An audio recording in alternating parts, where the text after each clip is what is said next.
네, 21대 국회가 4년간의 임기를 시작했습니다. 내일부터 본격 활동에 들어갈 텐데 상임위원장을 비롯한 원구성 협상은 아직 제자리 걸음입니다.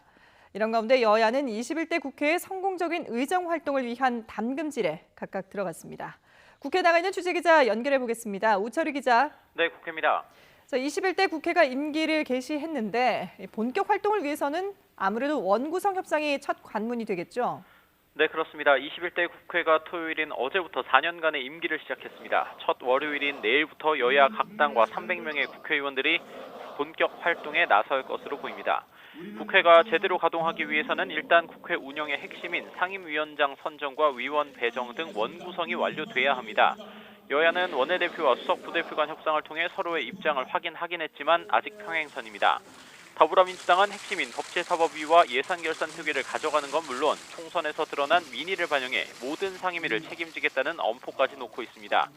반면 미래통합당은 법사위와 예결위는 국회 본연의 기능인 행정부 견제 차원에서 절대로 양보할 수 없고 민주당의 모든 상임위 운운에는 아예 국회를 없애라고 반발하고 있습니다.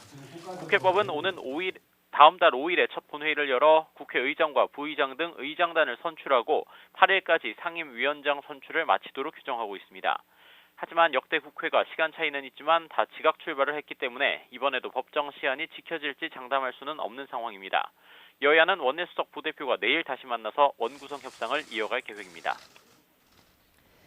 네, 원구성 협상 외에도 여야가 21대 국회를 성공적으로 운영하기 위한 준비에 각각 나서고 있죠.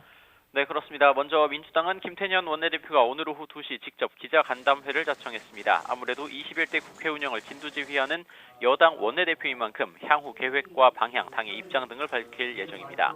문재인 대통령이 강조한 3차 추경 등 코로나19 극복을 위한 국회 차원의 지원은 물론 일하는 국회, 또 원구성 법정 시한 준수에 대한 통합당 압박 등의 언급이 주를 이룰 전망입니다. 이와 함께 지난주 해명 기자회견을 열었던 윤미향 의원과 조건부 의원 면직 결정이 내려진 황운하 의원에 대해 어떤 입장을 밝힐지도 주목됩니다.